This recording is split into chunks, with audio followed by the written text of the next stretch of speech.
Хадислар каян килгән, ничек җыелган? Чөнки кайбер кешеләр әйтә, менә Пәйгамбәрбез саллаллаһу алейхи ва саллям шундый хадисе бар. Минем сүзләремне язмагыз дип әйтә. Коръәннән башка минем сүзләремне язмагыз ди. Шундый хадис бар Сахих Муслимдә. Шулай ук бар хадислар Пәйгамбәрбез рөхсәт итә кайбер сахабаларга язып барага. Һәм менә хадислар җыентыгы кайчан килеп чыккан? Менә безнең мисал өчен Бухари җыентыгын беләбез бит инде. Бухари рахимахулла 256 елда вафат булган. Ягъни Пәйгамбәрбездән соң 250 елдан соң гына вафат булган. Һәм аның мәшһүр җыентыгы Муслим мәсәлән Сахих Муслим 261 елда вафат булган, Имам Ахмад 241 елда вафат булган. Аларның хадис җыентыклары бар. Ягъни аңа хәтлек хадислар җыелганмы юкмы? Ягъни менә кайберләре хәзер шулай китәселәр килә, менә алар бит 200 елдан соң язганнар, шулай бит. Менә шушы вакыт хадислар нишләгән, кая булган? Шуңа күрә менә шушыны әзрәк кенә ачыклап китәсем килә.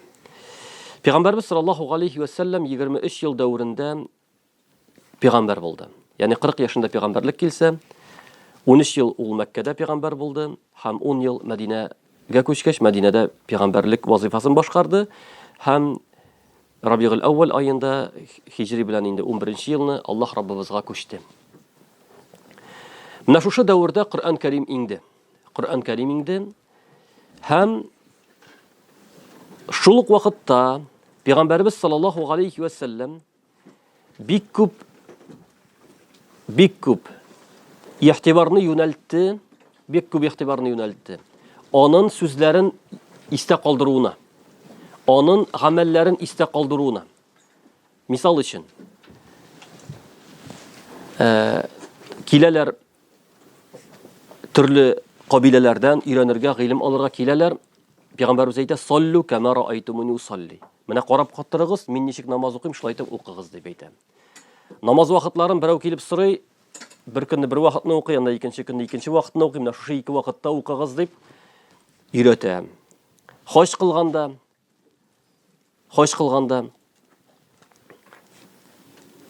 "Хузу анни манасикакум." Хаҗ кылуның тәртибен миннән өйрәнеп калыгыз, "Лагалли ла алқакум бa'да гами хаза." Бәлки мин сезнең белән бүтән очрашмаммын дип әйтә. Ягъни Пәйгамбәрбез саллаллаһу алейхи ва саллям өйрәнергә кушты. Аның гамәлләрен ул ничек кыла өйрәнергә кушты. Шуңа кайбер сахабалар Пәйгамбәрбезнең һәрбер сүзен язып барырга тырышалар иде. Менә бу язу мәсьәләсенә тукталырмын. Абдулла ибн Гамр ибн Гас яза башлады Пәйгамбәрбезнең сүзләрен. Менә сез язып барасыз бит. Шуның шикелле язып бара башлады. Шуннан кайбер сахабалар әйттеләр: "Ник бүтән сүзендәген язасын?" Чөнки Пәйгамбәрбез бит ул ачуланып та әйтергә мөмкин, дөньяви берәр әйбер дә әйтергә мөмкин. Шуннан соң Абдулла ибн Гамр ибн Гас Пәйгамбәрдән сорады: "Я Расулулла, мин бүтән сүзенне язам ди. Кешеләр шулай дип әйтә ди." Пәйгамбәрбез әйтә: "Яз ди. Бу моннан ди, ягъни үзенең авызына күрсәтә, хаклыктан башка әйбер чыкмый" дип әйтә. Шуңа күрә асылда Пәйгамбәрбез саллаллаһу алейхи ва саллямның сүзләре, гамәлләре ул Аллаһтан. Чөнки Аллаһ Тәгалә әйтә: "Ва ма янтиқу ганил һава ин хуа илля вахюн юха." Нәҗм сүрәсендә Аллаһ Тәгалә әйтә: "Ул үзлегеннән сөйләми, ул Аллаһтан килгән вахи" дип әйтә. Үзлегеннән сөйләми, Аллаһтан килгән вахи. Шуңа күрә асылда Пәйгамбәрбезнең әйткән сүзләре, кылган гамәлләре ул Аллаһтан өйрәтелгән гамәлләр, һәм әйттергән сүзләр. Әмма ләкин бар искәрмәләр. Пәйгамбәрбез саллаллаһу алейхи ва саллям үзедәген иҗтиһад кылып эшләде. Үзедәген фикер йөртеп, Аллаһтан әмер килмәгәндә эшләде. Мисал өчен Бадр сугышында Пәйгамбәрбез саллаллаһу алейхи ва саллям гаскар белән килеп туктады кыюларның бер ягында. Шуннан бер сахаба килде дә: "Я Расулулла, бу Аллаһның әмереме ди монда туктау? Яки синең фикереңме?" дип әйтә. "Юк, минем фикерем" ди. Шуннан соң әйтә: "Бу дөрес фикер түгел. Кыюларны үз якта калдырыйк. Шунда туктыйк, теге мөшрикләргә су калмасын өчен. Бу дөресрәк булыр" дип әйтә. Шуннан Пәйгамбәрбез аның фикерен ала. Шулай ук Пәйгамбәрбез саллаллаһу алейхи ва саллям Мәдинәгә күчкәч күрде, Мәдинә халкы хөрмәне сиркәләндерә иде. Менә агачларга менеп, теге sirkelendirip matashalar idi. Şundan Peygamberimiz bit Mekke kişisi anda hurma üsmi гадәттә, хәзер генә үстерә башладылар су сибеп. Абулай илеке вакытта су сипмәгәч, анда бер нәрсәдәген үсми. Ник алай эшлисез? Аллаһ Таала биргәнчә чыгачак дигәч, сахабалар ул елны тимәделәр. Сиркелендермәделәр. Һәм ул елны уңыш начар булды. Шуннан соң Пәйгамбәребезнең мәшһүр сүзе бар: "Антум а'ламу би умури дуньякум." Сез үзегезнең дөнья эшләрегезне яхшырак беләсез дип әйтә. Ягъни менә бу эшләр Пәйгамбәребез саллаллаһу алейхи ва саллям үзенең фикеренә таянып әйтте. Аллаһтан вахи түгел, үз фикеренә таянып әйтте. Аннары үзен төзәтте. Шуңа күрә, әмма ләкин күпчелек вакытта асылда Пәйгамбәребез саллаллаһу алейхи ва саллям Аллаһтан. Шуңа күрә тәһаратны Пәйгамбәребез каян алды? Аллаһ Таала Коръәндә әйтте, шулай бит инде. Һәм тәртибен өйрәтте. Намазны Аллаһ Таала өйрәтү белән өйрәтте. Намазның тәртибен. Шулай ук закатның түләү дисемме, хаҗ кылу дисемме, ураза тоту дисемме, Коръәндә булмаган, сөннәттә булган теге үстәмәләр булар бөтенесе дәген Аллаһ Тааланың өйрәтүе буенча өйрәтелгән әйберләр. Теге хадискә кайтабыз. Пәйгамбәрбез саллаллаһу алейхи ва саллямның сүзе: "Минем сүзләремне язмагыз Коръәннән башка. Коръәннән башка сүзләремне язмагыз" дигән сүз нәрсә ул? Галимнәр әйтәләр. Ул вахи иңә башлауның беренче чирагы дип әйтә. Ягъни ул вакытта Коръән китаплар язу ни юк иде. Аны язалар иде, ташка язалар. Язалар иде тирегә, кайбер кагазлар ясап теге бик кыен нәрсәгә әйтим инде. Кысынкы иде шушы язу әсбаплары. Шуңа Пәйгамбәребез Коръәнне генә язырга кушты. Бу бер фикер. Икенче фикер, Пәйгамбәребез курыкты хадисләр белән Коръән кушылыр дип. Икесе бергә кушылыр дип курыкты. Шул курку булмас өчен фақат Коръәнне генә язырга кушты. Аннары вакыт үтү белән сахабалар инде Коръәнне аердылар. Коръәннән ничек иңгәнен рәвешен аердылар. Шуннан соң инде Пәйгамбәребез саллаллаһу алейхи ва саллям рөхсәт итте. Һәм әйткәнемчә, менә кайбер мисаллар китердем. Кайбер сахабалар Пәйгамбәребезнең сүзләрен яза башладылар. Язып бардылар, теркәп бардылар. Һәм ул бер Пәйгамбәребез өндәде шушыларны язырга. Ничек өндәде? Пәйгамбәребез саллаллаһу алейхи ва саллям әйтә: "Баллигу ганни валау ая." Миннән бер аят булса да ирештерегез дип әйтә. Бер аят ятлап калдыгыз, хадисме, аятмы ятлап калдыгыз, миннән ирештерегез ди. Ягъни сахабалар шуны төшенделәр, аның әһәмиятен. Шуннан Пәйгамбәребез икенче хадисендә әйтә: "Наддараллаһу мрa'ан самига мaqalati фава'аха фa'addaha kama sami'aha farubba sami'in awgha min mutakallim." Аллаһ Таала нурландырсын ди. Кыямәт көнендә шул кешене нурландырсын. Кем минем сүземне ишетә? Пәйгамбәребездән сүзне ишетте. Шуны истә калдырды һәм башка кешегә ирештерде ди. Башка кешегә ирештерде, бәлки теге кеше ишетүчедән караганда гыйлемлерәк булыр. Күбрәк файда алыр ди. Шуңа күрә сез үзегездә калдырмагыз, аны ирештерегез дип әйтте. Менә шулай иттереп, сахабалар Пәйгамбәребездән ишеткәнне ятладылар, яздылар, теркәделәр һәм башкаларга ирештерергә тырыштылар. Безнең сахабаларга килгәндә, иң күп хадисләрне риваят итүче сахабалар, алар яшь сахабалар. Мәсәлән, Абдулла ибн Габбас, Аиша, Пәйгамбәребезнең хатыны, Абдулла ибн Умар, Анас ибн Малик. Менә булар Пәйгамбәребез вакытында яшь егетләр иде. Һәм булар күп вакытта риваят итәләр Мәккәдәге булган хәлләрне. Менә Пәйгамбәребез Мәккәдә ай ярылуы турында булсын, вакыйга булсын. Аиша радиллаһу анһу риваят итә, мәсәлән, вахи ничек иңә башлаган хадисне риваят итә. Аиша ул вакытта тумаган иде. Ничек риваят итәләр? Я булар Пәйгамбәребездән сорап ишеткәннәр, яки шул вакыйгаларны күргән сахабалардан алалар иде. Менә сез килеп монда дәрес аласыз бит. Алар дагы, мәсәлән, Абдулла ибн Габбас әйтәм, Peygamberimiz vafat bulganda men yaş yigit edim deb aytdi. Şunda bir iptaşıma aytdim dey. O'zi şekilli ol bir 14-15 yoshlik yigit bo'lam. Iptaşıma aytdim dey. Ayda zo'r sahabalardan öğrenik, barik olardan g'ilim olik. Shundan iptaşım aytdi dey. Ey, nesaga kerak? Mana bütün sahabalar isen sog'. Olar bo'lganda biz narsaga kerak deb aytdi dey. Abdullah ibn Abbas onlar qaramay, g'ilim ala başlay. Zayd ibn Sabitning masalan ol ишик түбендә көтеп тора торган була. Икенде намазына чыкканын көтеп тора торган була. Аннары шунда сораулар бирә торган була. Шулай иттереп, бу бит инде пәйгамбәребезнең туганы әмма ләкин барыбер шулай иттереп гыйлем ала һәм иң гыйлемле сахабаларның берсе була. Менә шулай иттереп сахабалар пәйгамбәребезнең сүзләрен ишеттеләр, истә калдырырга тырыштылар, һәм başqalarga eriştirdiler. Hem Peygamberimizin sahabaları onlar Medine'degine jıyılıp kalmadı. Medine'degine kalmadı. Onlar taraldılar. Yeşrekler Allah'a veririz orunlarına eğer degen mümkünçilik olsa. Bundan da Allah paylar var. Onlar başqalarga eriştirdiler. Ham aytganimcha turli shaharlarga taraldılar. Birsi Kufaga, birsi masalan Basra, birsi Misr, Egipet yerlerine, turli shaharlarga taralib bittiler. Ham shunda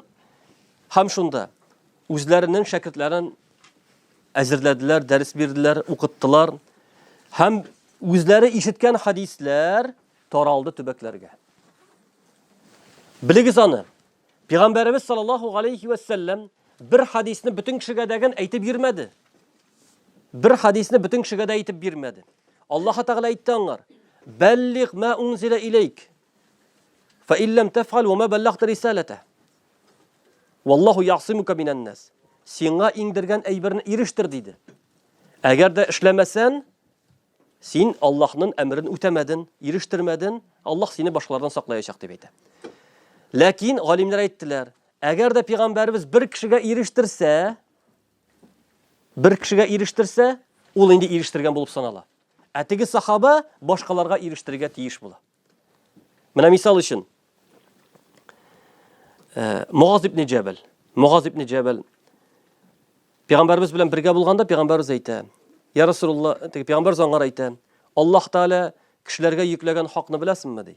Hem Allah Teala üzüne algan hakını bilesinmi? Yok, Allah Teala hem onu ilçisi yaxşırak bile dey. Şundan sonra aytdı. Allah Teala kişilerge yüklegen buruş ol bir Allah'a gıybet kılı. Ona tindəşlik kılmışı gıybet kılı dey. Hem Allah Teala üzüne hak itib aldı, buruş itib aldı. Eğer de bendeler Allah'a gına gıybet kılsalar, onlarını cennetke kirtirmen dey. Cennetke kirtirge vaqda aytdı. Allah Teala üzüne şundan sonra teki sahaba aytdı. Ya Resulullah kişilerge söyleyeyim mi dey. Kişilerini şatlandırayım mı dey şunday şatlıklı haber bilen. Peygamberimiz aytdı. La tubashirun fayattakilu dey. Şatlandırma dey. Onlar şuşu nige tayanırlar dey. Mina la ilahe illallah kelimesini aytsam şul yeter deyip nitirler dey. Yok gerek tugul deyip aytdı. İşlesinler dey. Amel kılsınlar, tırışsınlar deyip aytdı. Lakin bu sahaba şuşu sözünü söyley ölür aldından. Mina Peygamberimiz bana aytdı. Olay bulay g'ilim bilen ölüp gitmesin için. Ölür aldından bolsa dagın şuşu Peygamberimiz bilen şuşunday hal bulgany, Peygamberimiz menga şuşunday sözlerini aytdı dep aytып kaldıra. Şuna göre sahabalar özlerinin g'ilimlerin aytırga tırıştılar, jetkirge tırıştılar. Ham aytganimcha onlar mina özleri hadislerini yotladılar, hem türlü tübeklerge Peygamberimizin g'ilimi taraldı. Şuşu tübeklerge taralı sebepli Qoy bir sahabalar mesela ulug zamanda indi. Şul zamanda mesela Abu Ayyub el-Ansari isimli sahabi Medine'de bir kişiden bir nini işitdi. Bir hadisni işitdi. Kıyamet gününe qagılışlı bir hadisni işitdi.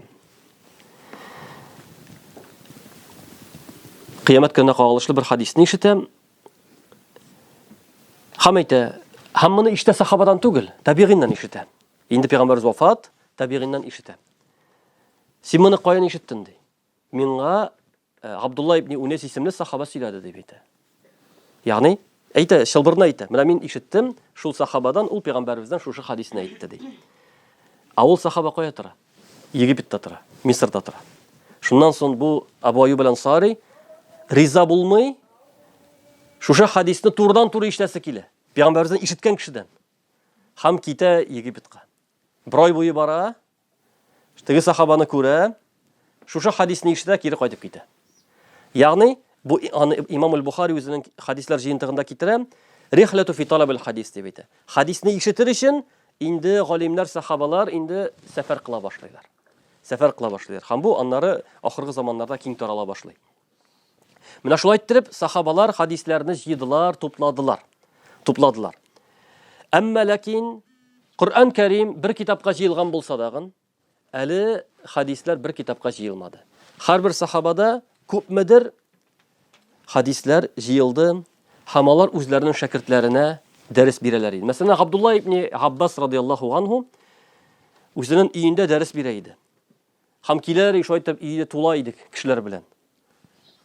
Хадис тыңлыйлар, тагы башка төркем килә, тагы тыңлыйлар, шулай итеп дәрес бирә иде. Ягъни булган гыйлемен бирә иде. Мәсәлән, Муҗахид әйтә, Муҗахид Абдулла ибн Аббасның шәкерте, мин дип әйтә Абдулла ибн Аббастан Коръәнне 3 тапкыр һәрбер аятта туктата укып чыктым дип әйтә. Менә бу аятның мәгънәсе ничек? Бу аятның мәгънәсе ничек? 3 тапкыр укып чыктык ди, шулай итеп. Шулай итеп, алар иренмәделәр, гыйлемне тараттылар. Чөнки алар аңладылар. Гыйлем ул гыйбадат. Менә без монда утырабыз, тирләп пешеп, мисал өчен. Әмма ләкин без гыйбадатта. Чөнки менә уламагыз аны, мәсәлән, кеше гыйлем алырга килә икән, һәм гыйлем алырга тели икән, нинди генә авырлык кичермәсен, нинди генә мәшәкать булмасын, ул гыйбадат кыла. Шуңа күрә алар галимнәр әйтә, тагын булалар, мәсәлән, Абдулла ибн Мубарак, Суфьян ас-Саури әйтә: "Талабна ал-илма ли гайрилләh, фа'аба Аллаһу илля ан якуна лилләh." Без гыйлемне Аллаһ ризалыгы өчен алмадык диләр. Без гыйлемне Аллаһ ризалыгы өчен алмадык. Ләкин Аллаһ Тәгалә теләде Аллаһ ризалыгы өчен булуын. Нәрсә дигән сүз ул?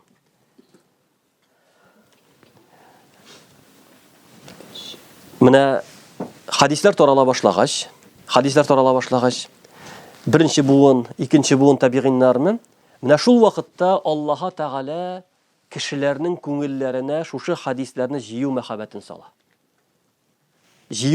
сала. Ягъни алар иренмичә, йокыларын калдырып, тормышларына игътибар итмичә, менә галимнәр пәйда була, һәм алар шушы хадисларны җыя башлыйлар. Шушы хадислар артыннан йөри башлыйлар. Менә бу Абдулла ибн Мубарак яшь вакытта алар дагын әйтә, без дәгән кешеләр шикелле шушы хадисларны җыя башладык дип әйтә.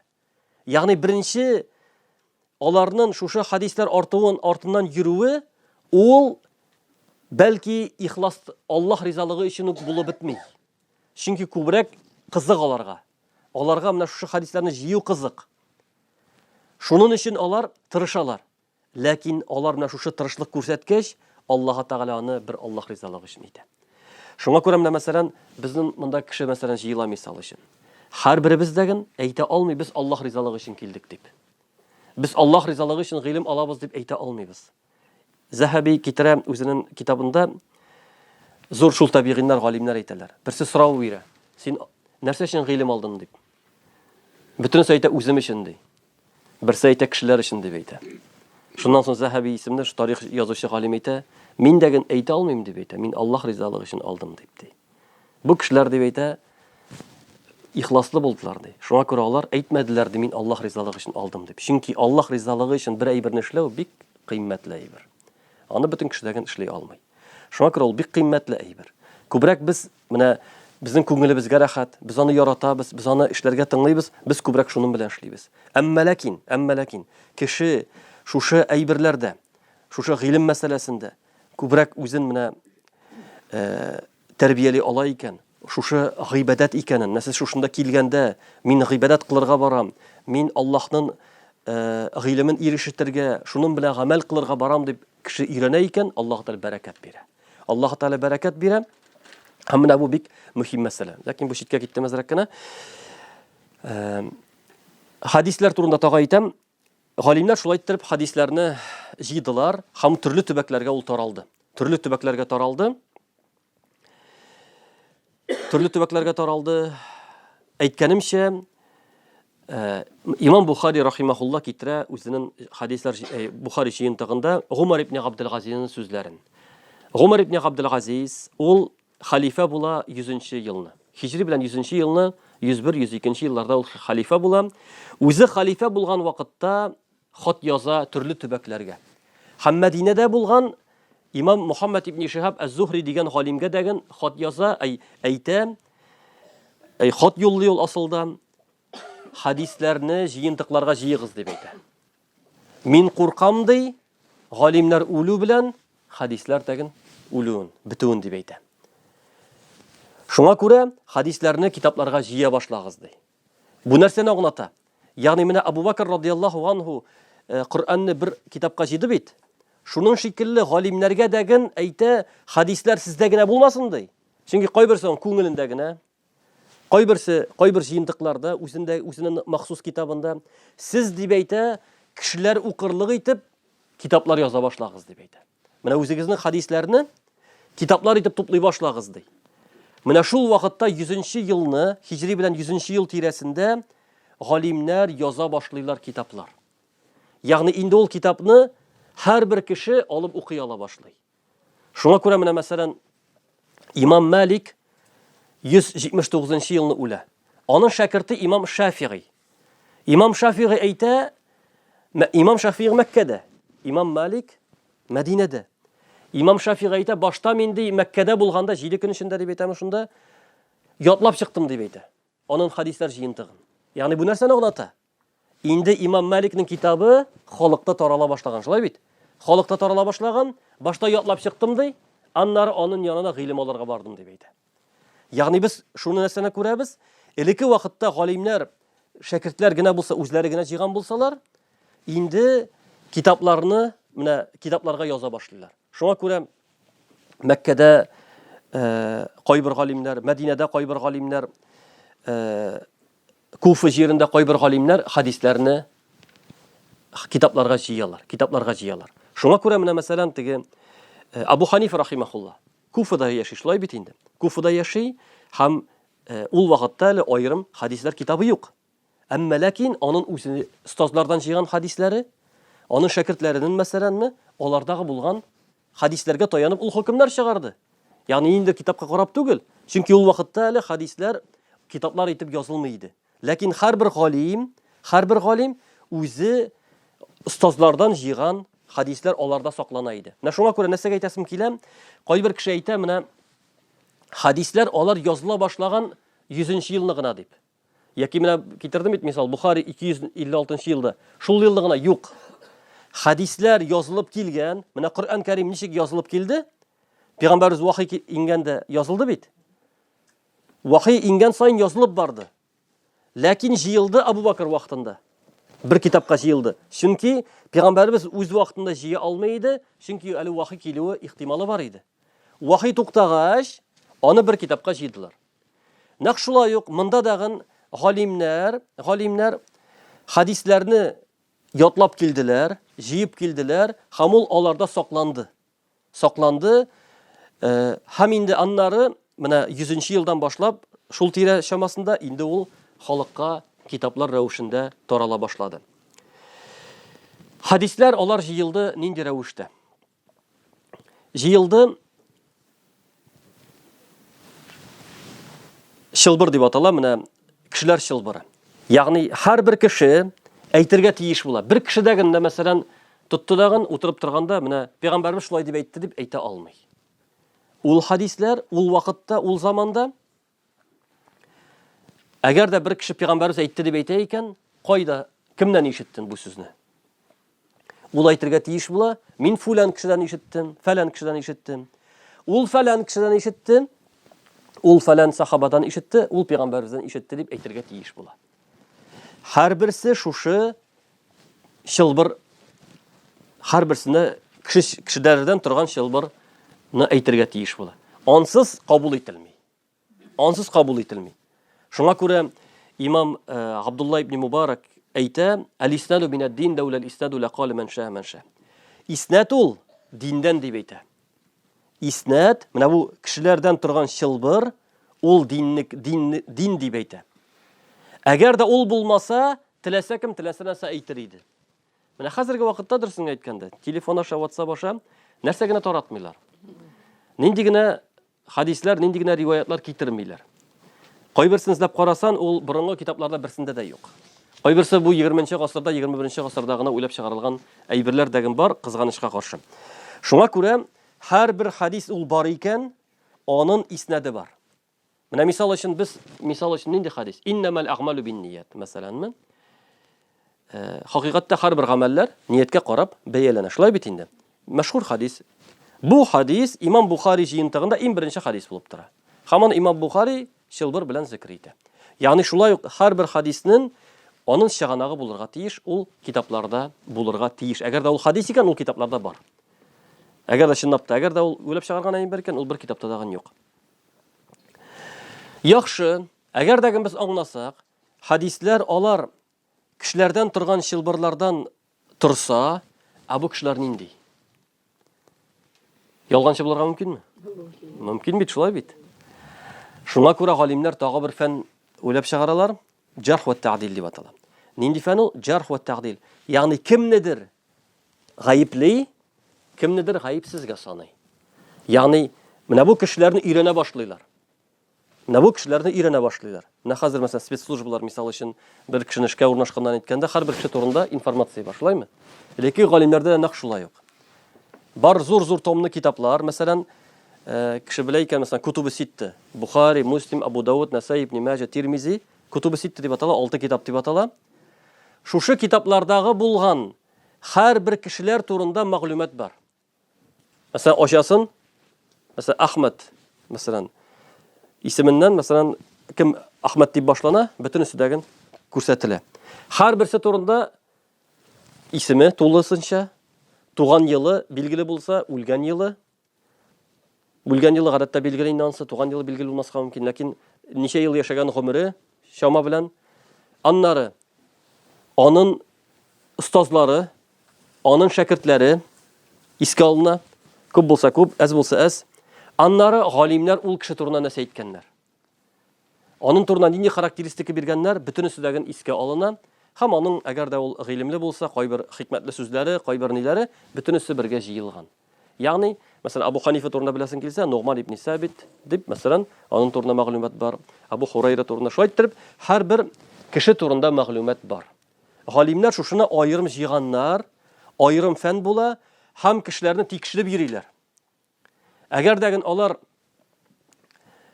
хәтерләре начараймаганмы, нинди икәнен һәр берсендәген тикшерә торган булалар. Менә, ягъни галимнәр хадисләрне булай гына җыймаганнар, шулай итеп тикшереп җыйганнар. Шулай итеп тикшереп җыйганнар. Имтихан кыла торган булалар. Менә мәсәлән, килеп керәләр алар. Белә, бу авылда бер кеше бик күп хадислар сөйли. Бик күп хадислар сөйли. Белә, ул кешене хәтере ничек микән? Чөнки белә, яшь вакытта инде ул 20 яшьтән бирле сөйли башлады, моңар инде 70 яшь. Кешенең бит хәтерен үзгәргән мөмкин, шулай бит. Булар инде бу моның хадисларын беләләр. Аның күпме хадисен икәнен беләләр. Киреп имтихан кылалар. Ягъни кайбер хадисларны бутыйлар дагын, моңар тәкъдим итәләр, аның хадисе дип укыйлар. Әгәр дә ул хәтер әйбәт икән, ул хатаны таба. Юк, бу минем хадисем түгел, бу дөрес түгел дип әйтә. Әгәр дә инде хәтере начарайган икән, бөтенесен дә кабул итә. Әйтәләр. Моның инде хәтере начарайган дип әйтәләр мәсәлән. Шундый риваятлар бар. Мисал өчен, Ахмад ибн Хамбал белән Яхья ибн Маъин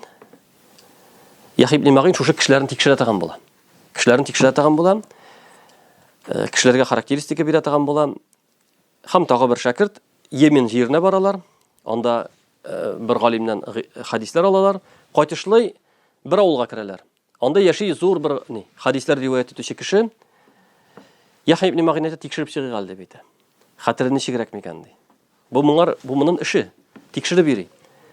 Шуннан соң керәләр. Хадисларны укыйлар. Шуннан бутап биргән була инде хадисларны. Тегесе әйтә, белмим ди. Аннары булар теге устоз бит инде урындыкта утыра, булар идәндә утыралар. Или кичкенә генә урындыкка утырган булалар инде.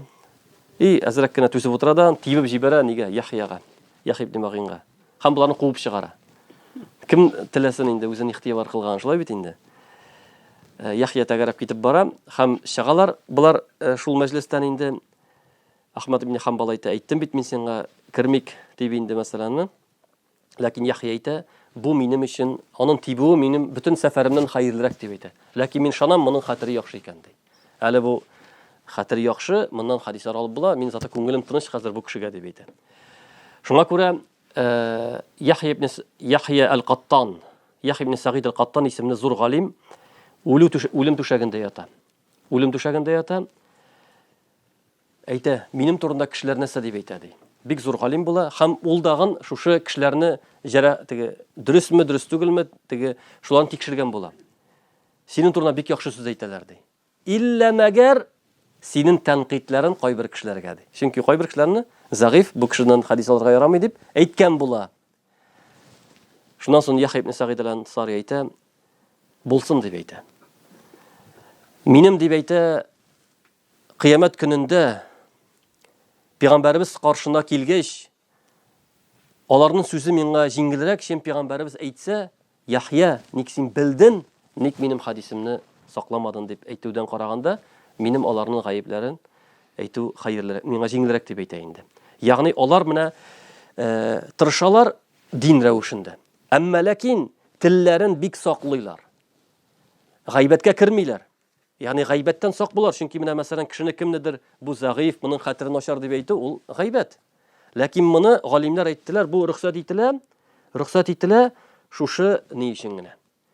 Шуңа күрә Имам Бухари әйтә, гайбәтне харам икәнен белгәннән соң бер кашында гайбәт сөйләмәдем ди. Ләкин шуңа күрә кешеләрне гаипләгәндә дәген, мәсәлән, хәтерләре начар булса, бик йомшак сүзләр генә куллана торган була Имам Бухари рахимахулла. Шулай итеп, менә галимнәр шушындый рәвештә хадисларны сакларга тырыштылар. Хәтта кайбер чиракта әтиләре турында, синең әтиеңнең хәтерен ничек дигәч, ул загыйф дип әйтәләр иде. Башларын ияләр иде, минем әтиемнең загыйф, хадис алырга ярамый дип әйтәләр иде. Ләкин загыйф дигән сүз ул начар кеше дигән сүз түгел. Ул бик тақва, бик динле булырга мөмкин. Хәтере начар. Бутала. Авыру сәбәпле мәсәлән, ул бик тақва кеше булырга мөмкин. Ул теге начар кеше дигән сүз түгел. Хадистә загыйф. Ялганчы ул начар кеше. Монда ялганчы дигән сүз түгел. Әмма ләкин хәтере начар аркасында шулай итеп галимнәр хөкем чыгара торган булалар. Шулай итеп Пәйгамбәребезнең сөннәтен сакларга тырышалар. Хәтта мәсәлән Имам Бухари турында берәү төш күрә, яки Имам Бухари үзе Пәйгамбәрбез каршында шибеннәрне куып тора. Ягъни аны әйтәләр, юрыйлар.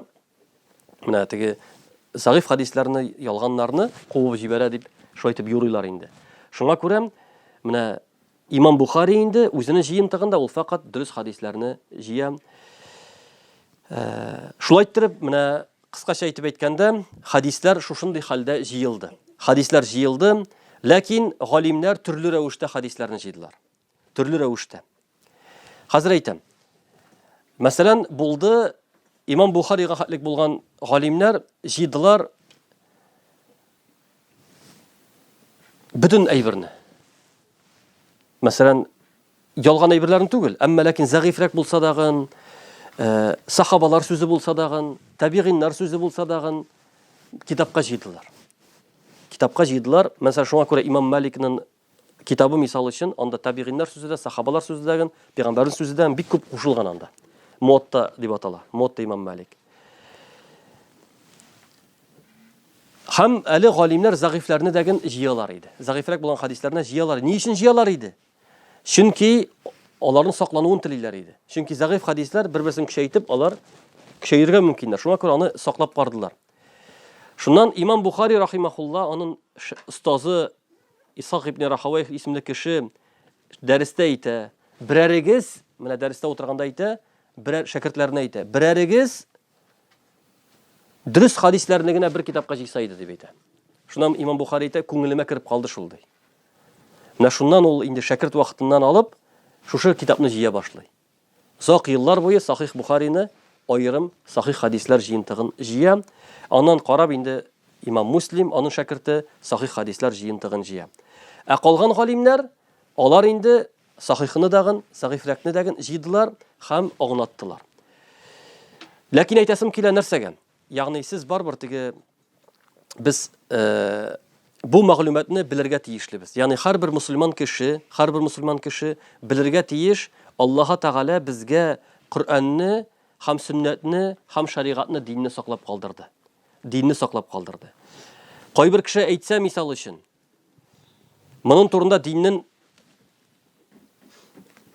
хөкеме юк, яки Пәйгамбәрбез моның турында әйтмәде дип әйтә икән, юк. Бар. Я ул бар, я ул башка төрле хөкемнәр белән чыгарыла торган хөкемнәр. Ягъни әлхәмдүлилләh динебез сакланды һәм динебез камил рәвештә сакланды. Чөнки Аллаһ Раббыбыз әйтә: "Инна нахну наззална зикра ва инна лаху лахафизун." Без зикрне иңдердек, Коръәнне иңдердек һәм без аны саклаячакбыз дип әйтә. Шуңа күрә, менә хәзерге вакытта кайбер кешеләр әйтәләр, хадислар алар соң язылган, безгә Коръән белән генә гамәл кылырга кирәк. Хадисләргә игътибар итәргә кирәк түгел дип. Бу адашу. Бу әйбер инде Пәйгамбәрбез аның турында әйтеп калдырды. Җитәр ди шундый заман, кайбер кеше утырыр ди диванга рәхәтләнеп, һәм әйтер ди, Коръәннән булган әйберне кабул итәм, хадисны кабул итмим дип әйтер ди. Пәйгамбәрбез әйтте, минем сүзем дәген Коръән шикелле дип әйтте. Ягъни Пәйгамбәрнең сөннәте дәген Коръән шикелле. Сахабалар вакытында дагы шундый кешеләр булды. Пәйгамбәрбез бер сахаба янына бер кеше килә. Әйдәгез Коръән генә китерегез ди. Коръәнне генә кабул итәбез ди. Шуннан соң теге сахаба әйтә, энем дип әйтә. Әгәр дә син Коръән белән генә гамәл кылсаң ди, намазны акшамда ничә рәкәгать укыр идең? Коръәндә бармы акшамда ничә рәкәгать икәне? Юк. Ястү ничә рәкәгать икәне? Юк. Иртәнге намазныкы юк, шулай бит. Вакытлары бар, әмма ләкин ничә рәкәгать икәне юк. Кайда тәшәһһүд укыла, кайда салават укыла, шулай бит инде. Бу җентекләгән әйберләр берсе дәген Коръәндә юк. Закатны түләргә теләсән, кемнәргә бирәсе икәне билгеләнгән, әмма ләкин нинди микъдарда? Ансы дагын билгеләнмәгән. Ураза тотуның кайбер нечкәлекләре, нәрсә уразаны боза, нәрсә бозмый, кайбер нечкәлекләре Коръәндә зикр ителмәгән. Шулай булгач, ул әйтә аңар, әгәр дә дип әйтә, менә без, ягъни сахабалар бит Пәйгамбәрне күрделәр, без өйрәткәнне алмасаң ди, адашачаксың дип әйтә. Адашачаксың ди. Һәм чынлап та шуңа күрә менә галимнәр шушы әйбергә басым ясадылар. Әлхәмдүлилләh, менә шуңа күрә кайбер кеше әйтергә мөмкин. Алайса без сөннәт буенча дип әйтәбез, мәзһәбләр нәрсә? Бар бит инде, без Абу Ханифа мәзһәбе, Имам Шафиғи мәзһәбе, шулай бит инде, нәрсә ул? Мәзһәбләр, алар шушы Коръәнгә һәм сөннәткә таянып язылган хөкемнәр. Ягъни Имам Абу Ханифа рахимахулла шул Коръәнгә һәм Пәйгамбәрбезнең хадисләренә, сахабаларның сүзләренә таянып хөкемнәр бәян кылды. Аннан соң шулай Имам Малик тагын шулай бәян кылды. Имам Шафиғи да бәян кылды, Имам Ахмад тагын бәян кылды. Алар арасында кайбер аермалык бар, әмма ләкин алар бөтенесе дәген Коръәнгә һәм сөннәткә таянып язылган китаплар. Шуңа күрә әлхәмдүлилләh, менә Аллаһ субханаһу ва тааля безгә динебезне саклады һәм менә кайбер кешеләр, менә мисал өчен ишеткәнем бар, Коръәнгә генә таянып дип әйтәләр. Коръәндә, мәсәлән, ураза 3 көн, әйямын мәгъдудат дип әйтә. Коръәндә бар шундый сүз, әйямын мәгъдудат, санаулы көннәр дип әйтә Аллаһ Тәгалә. Санаулы көннәр, ягъни 3 көн кимендә. 3 көн. Уразаны 3 көн тотсаң, шул җитә. Бу адашу. Чөнки Аллаһ Тәгалә ул аяттан соң әйтә: "Шахру Рамадан аллази унзила фихи ал-Qur'ан." Рамазан айында Коръән инде. "Фаман шахида минкум аш-шахра фальясумх" диде. Кем шушы айны күрде, шуның уразасын тотсын дип әйтте. Ай буе ураза тотсын диде. һәм пәйгамбәрбез урта тотты. Намазны дагын вакытларын, мәсәлән, Коръәндә 3 вакыт кына күрсәтелгән дип кайберләре әйтәләр. Ләкин Коръәндә 3 вакыт түгел, 5 вакыт тагын күрсәтелгән һәм моны галимнәр, сахабалар аңлаттылар һәм пәйгамбәрбез саллаллаһу алейхи ва саллям аңлатып баян кылды һәм бу бөтен кешегә дәген билгеле бер әйбер булып тора. Менә шуңа күрә без әлхәмдүлилләh дин тотканда күңелебез ни булырга тиеш, тыныч булырга тиеш һәм хәзерге заманда чөнки менә иң куркыныч нәрсәдә кайбер пәйгамбәр зан әйтеп тә калдырды, кайбер кешеләр матур телле, матур иттереп шушы әйберләрне аңлатып кешенең башын бутарга тиеш түгел. Ягъни бездә менә бу канәгать булырга тиеш, ягъни әлхәмдүлилләh Коръән бар, бер һәм Аллаһ Тәгалә шулай ук пәйгамбәрнең сөннәтен саклады, һәм шулай ук динен саклады, һәм шушы дине, шушы мәзһәбләр эченә ул кирде һәм сакланды. Шуңа күрә без Аллаһ Раббыбыз тарафыннан килгән динне тотабыз икән, безнең күңелебез шиксез һәм канәгать булырга тиешле. Менә шуны әйтәсем килде. Аллаһ Субханаһу ва Тәгалә кабул итсен. Сезнең ялгышмасам 45 минут дип әйткәннәр име? Шуңа кагылышлы сорауларыгыз бармы, юкмы? Бүгенге дәрескә кагылышлы булган. Хадис уку гыйбадәтме? Әгәр дәген гыйлем рәвешендә гыйбадәт, әмма ләкин Коръән шикелле гыйбадәт түгел. Чөнки менә Кутси хадис белән гади хадисны аералар бит. Кутси хадис ул Аллаһның сүзе булса дагын, пәйгамбәр заны Аллаһ Тәгалә әйтте дип әйтә. Хадис дәген инде ул. Әмма ләкин ул аерыла. Коръән мәсәлән ул гыйбадәт кылына торган сүзләр, алиф лам мим дип әйтү бер хәрефенә 10 савап шулай бит инде. Әмма ләкин Кутси хадистә андый савап язылмый. Фақат шул гыйлем рәвешендә килә. Без гыйлем алырга килеш, бер хадис турында безгә бу гыйбадәт. Әйе, бу гыйлем рәвештә, бу гыйбадәт инде. Ләкин булган элекке заманда галимнәр, мәсәлән, бәрәкәт йөзеннән Бухарины укып чыга торган булганнар, бәләләр казага килгәндә, мәсәлән, шундый язалар, ачлык булса, ни булса, галимнәр утыра торган булалар, Коръәнне укыйлар инде ансын. Сахих Бухариларны укып чыга торган булалар, менә Аллаһ Тәгалә шул сәбәпле үзенең бәрәкәтен бирә дип әйтә торган булалар инде менә. Әмма ләкин бәрәкәт ике төрле. Гыйлемдә күбрәк шул мәгънәви бәрәкәт инде. Менә сез гыйлем аласыз, шуны белән гамәл кыласыз. Аллаһ Тәгалә шул сәбәпле үзенең бәрәкәтен иңдерә. Кеше өчен һәм җәмгыять өчен дә әлбәттә аның бәрәкәте була. Яраш. Ие. Менә хәзерге вакытта без инде намаз вакытларын укыйбыз календар буенча, алабыз бит мәчетләрдә. Әмма ләкин анда сәхәр тамам, зәвал вакыты, менә шундый вакытларга ударение ясыйлар. Мин, например, идә укыйм, без хатын-кызлар идә укыйбыз намазны. Әгәр дә мин менә сәхәр тамамнан соң намазымны, иртәнге намазны укысам, ул дөрес буламы? Әйе, ул сәхәр тамам, аңладым син, аңладым. Анда без намаз вакыты ясаганда, шушы әйбергә, шуңа күрә 2 графага бүленде анда, иртәнге намаз, бер бүленә сәхәр тамам, берсенә мәчетләрдә укыла дип язылды. Шуңа күрә сәхәр тамам дигән ул инде иртәнге намаз вакыты кергәнне аңлата. Ләкин саклык йөзеннән бер 10-15 минутка кичектерү хәерлерәк.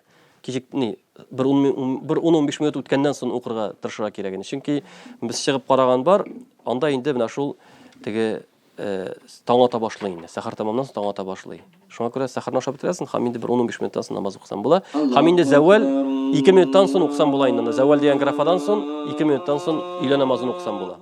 Өйдә булганда инде.